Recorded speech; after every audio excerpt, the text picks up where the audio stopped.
Okay, affective factors in second language acquisition. When we say affective factors, when we say the word affective, it means emotional.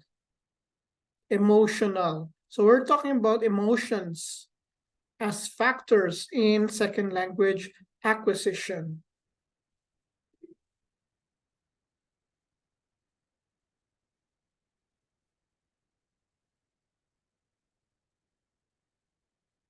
And first off, we have self-esteem, how you view yourself. And we have three kinds of self-esteem. First is global self-esteem.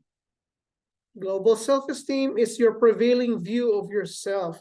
How are you? Are you awesome? Are you terrible? And global self-esteem is not subject to easy change. It doesn't change easily. Okay, overall. So I would like to ask you, type in the chat, overall, how do you see yourself from a scale of 1 to 10? Overall, how do you see yourself in a scale of 1 to 10?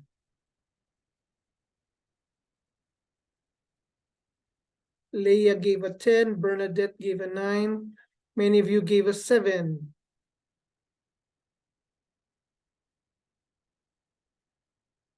Okay, those who gave themselves a 5, I hope you could continue to develop yourself.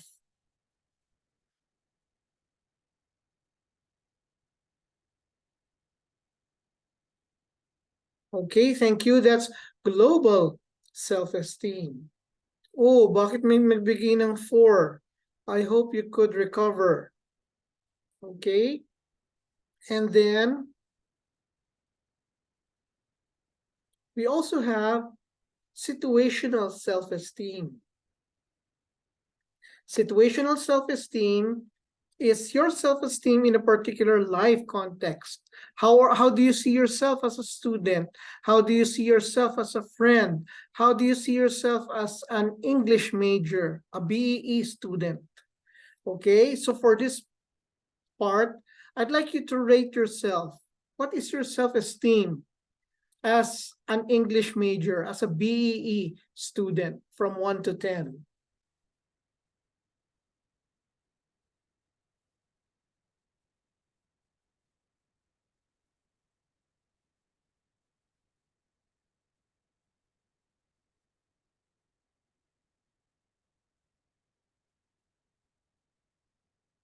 So in this section, it's quite varied. No? There are some who gave lower than their global self-esteem. Some gave a higher score for global self-esteem. So that's how you see yourself as an English major. How about as a friend? How do you rate yourself as a friend from a scale of 1 to 10? There you go. You got, as many of you put yourselves as a good friend. Okay, so Ara, Ingrid, I'd like to be your friends. Miguel, Javier, I'd like to be your friend. Sorry to say, but it's quite fast. Ano? The scrolling is quite fast.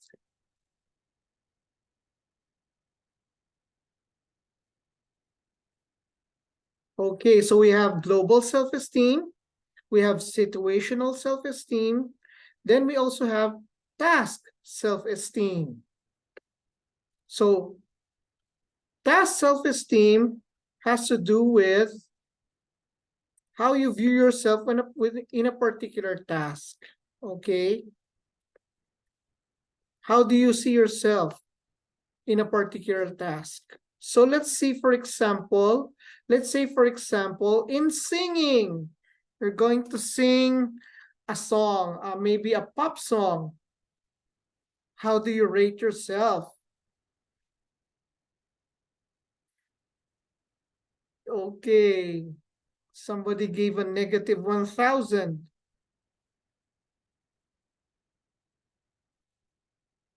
Okay.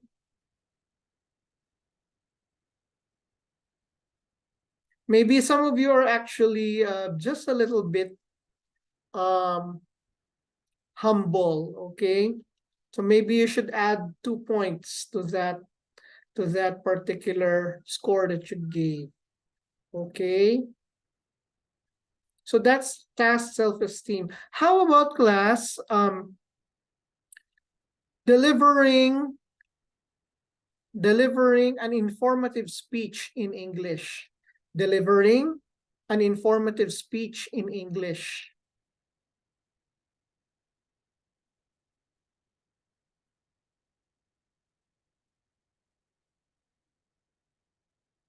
So the scores are quite varied. You have 8, 5, 8, 5. Somebody gave a 3. Okay, that's task self-esteem. So we have 3 kinds of self-esteem: global self-esteem, situational self-esteem, and task self-esteem. Thank you for your answers. But the question is, how can you, as a language teacher, build a learner's self-esteem? So you have your students, and you're the teacher. How do you build their self-esteem? You will answer this question in the form of a video. You will group yourselves into 5 to 6 members each, and you will submit a video in LMS, the link, not the video itself. Submit the link in LMS, and you will answer the questions as a person. Don't answer in terms of graphics only. Okay, I need to see a person giving the actual answer. Okay, so the video will be around 10 to 15 minutes. Okay, so take note of the questions that I'm going to give you. Then we have willingness to communicate. Willingness to communicate. It's loosely connected to shyness. If you're shy, you're not fond of communicating. You're the kind who gives one answer, one question, one answer. Isang tanong, isang sagot. Okay? One question, one answer. Because you're shy. So willingness to communicate is loosely connected to shyness. However, it may be related to a learner's first language communication patterns. How you communicate in the first language might be related to how you communicate in the second language. Then researchers suggest that this may be related to other factors such as personality, motivation, self-confidence, and intergroup climate. That's where you go, it depends. It depends on the situation. That's the intergroup climate. How do you relate to other people? Then there's also social support. Specifically, how your friends encourage someone to communicate. Are your friends the kind who like to ask you, what do you think? Are you, when you're in a conversation, are your friends supportive? Do they ask for your opinion? Do they give you the option to answer? So that's social support. So I would like you to rate yourself in terms of willingness to communicate. How willing are you to communicate? Okay, some of you gave a 10. There's a lot of 10. Some of you are shy when it comes to here, to willingness to communicate.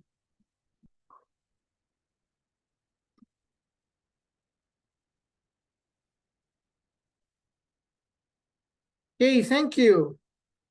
Now, the question is, how can you as a teacher encourage students to be more willing to communicate? How can you as a teacher encourage students to be more willing to communicate?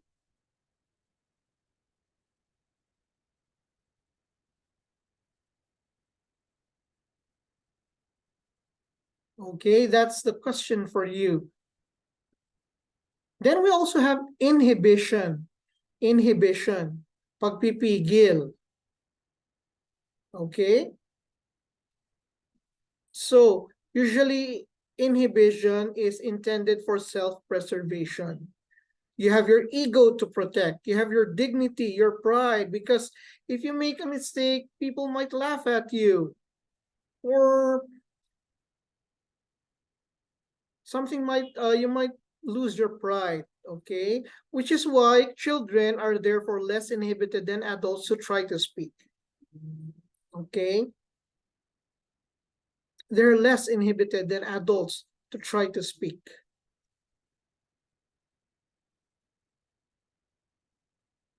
Now, those with lower self-esteem tend to have more inhibition, and vice versa. Okay? Because they don't want to expose themselves.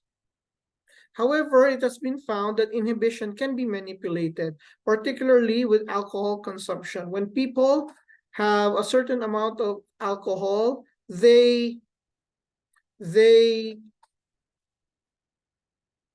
more willing to talk. Okay?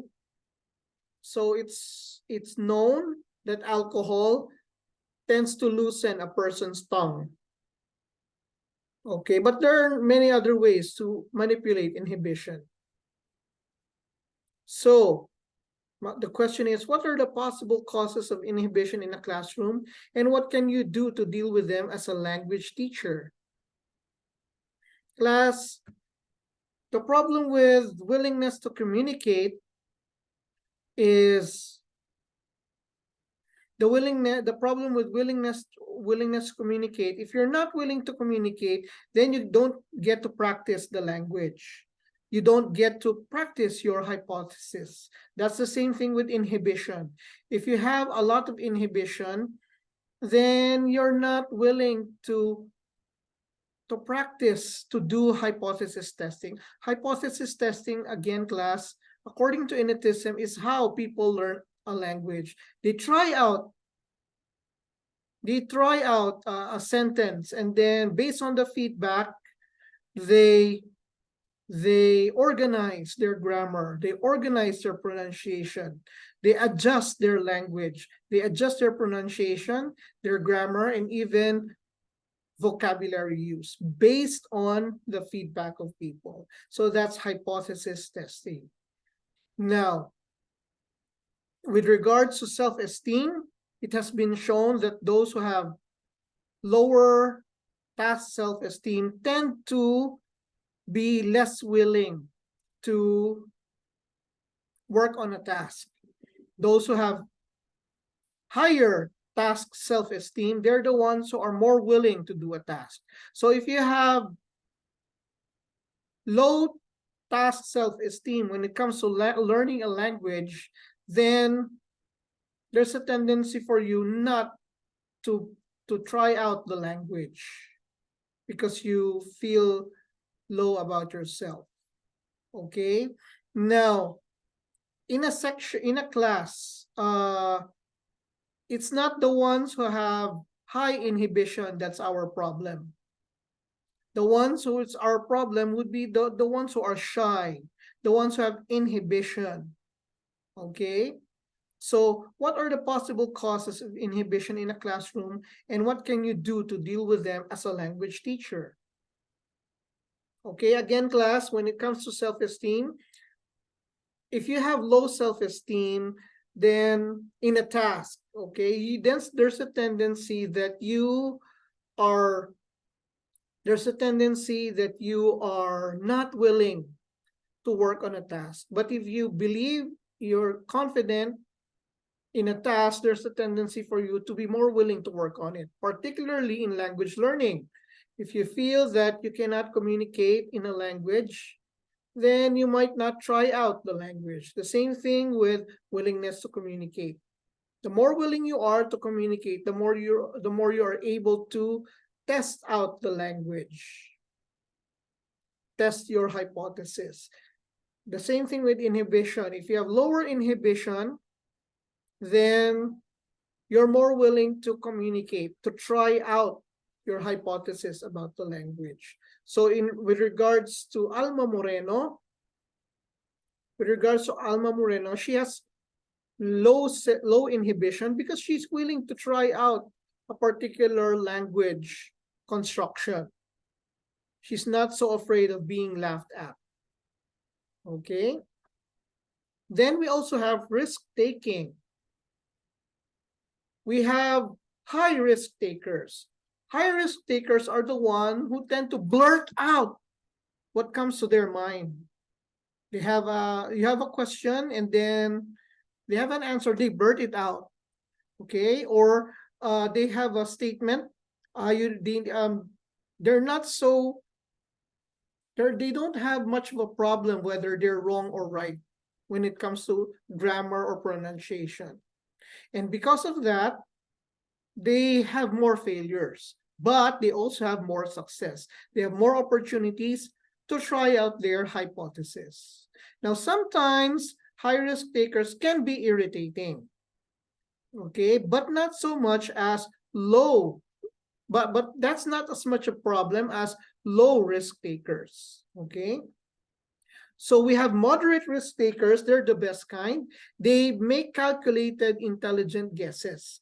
One of the things we discuss about good language learners is they make intelligent guesses about the language, about what they could say or what is told to them.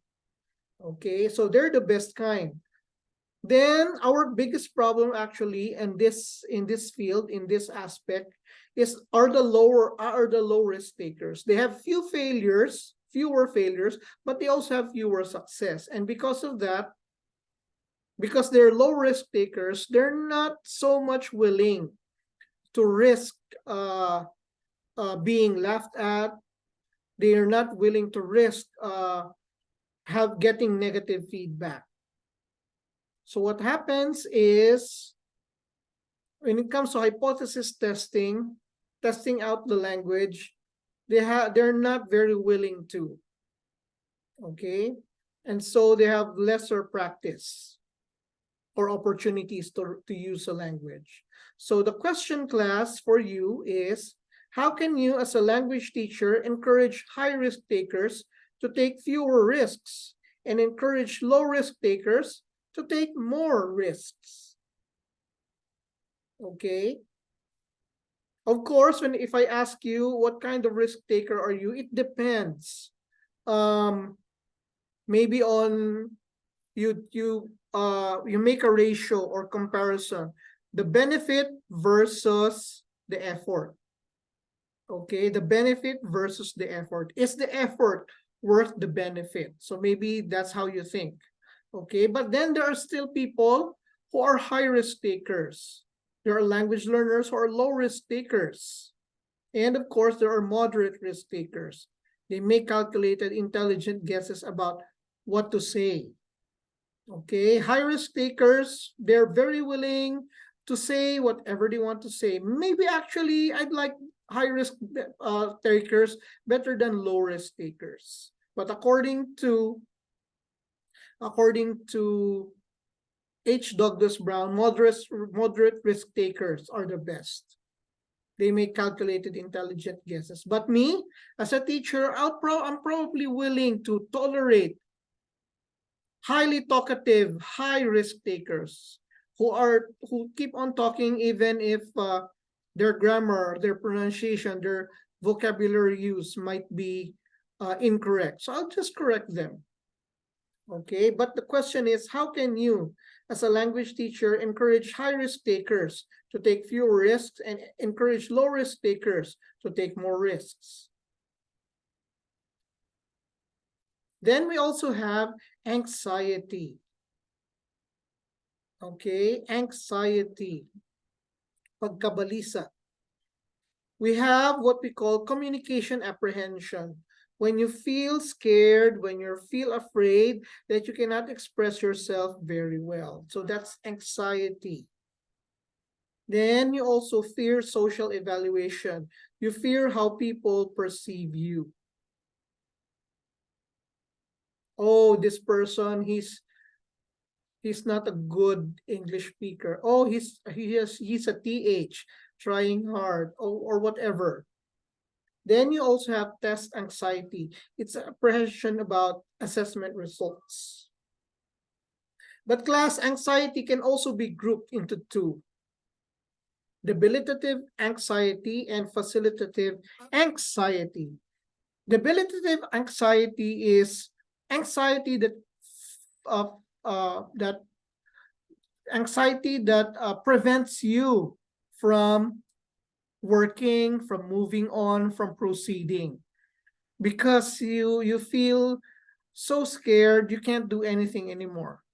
On the other hand, there's facilitative anxiety. You're scared of something, you fear something, that's why it prods you. It makes you move, it makes you do something, it makes you work.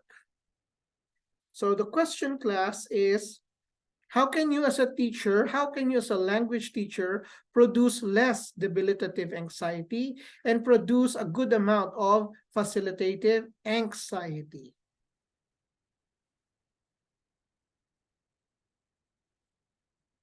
How do you produce a good amount of facilitative anxiety? Okay, then we also have empathy. Empathy, class, is caring about the other person's communicative situation in this context. Empathy is putting yourself in somebody's shoes. Sympathy is agree. You agree with the person's aspirations or feelings. But empathy in general is putting yourself in somebody's shoes. In this situation, empathy is caring about the other person's communicative situation. Does the person understand you? Is the person interested in what you're saying, in talking with you? Does the person want to clarify something? Does the person want to say something? Class, once upon a time in PNU, we had a Korean girl student, MA student, who was so talkative, and she would just keep talking. When sometimes she would visit our office, and she would just keep talking and talking, talking and talking, talking and talking. She doesn't seem to care whether we're listening, whether we're interested, whether we don't understand, or whether we understand her or not. She just keeps talking. So she doesn't have much empathy. Empathy is caring about the other person's communicative situation. Are they hearing you? Do they have a problem understanding you? Do you need to clarify something to them? Do they want to say something? Are they interested in the topic? That's empathy. And the question for you is, how can you as a language teacher encourage learners to have more empathy? How do you encourage them to pay more attention? Remember, communication is a two-way process. So you should be concerned not only of what you say, but whether or not somebody understands you, somebody cares about what you're trying to say, are they interested or not? So how can you as a language teacher encourage learners to have more empathy? Then finally, we have introversion and extroversion. This is not just about being friendly, class. This is more on how much a person seeks ego enhancement from others as opposed to oneself. How is your self-esteem affected by other people? How is your view of yourself affected by other people? Are you the kind who tend to get your self-view from other people, or do you build it on your own? Class, collective societies tend to have more extroverts, and individualistic societies tend to produce more introverts. Collective societies, I guess Japan would be a collective society. They tend to see things from a group perspective, including themselves from a group perspective. On the other hand, the United States is probably highly individualistic, and people there tend to get ego enhancement from themselves. So in relation to language learning, this has to do with practice. Okay, there's a tendency for extroverted persons to be more sensitive to the feedback of other people regarding their attempts at hypothesis testing.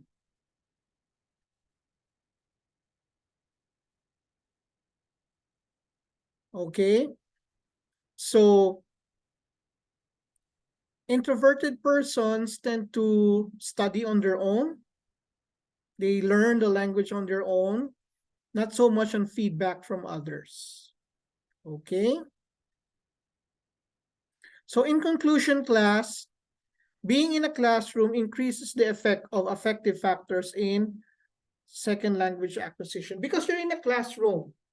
So maybe outside of the classroom, there's not so much pressure. So you don't, not much of a problem when it comes to inhibition.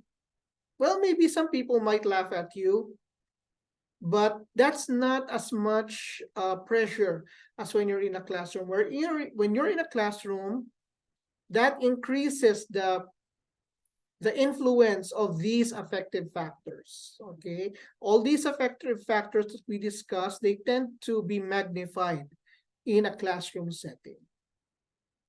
Okay, so that's for today. Let me stop my recording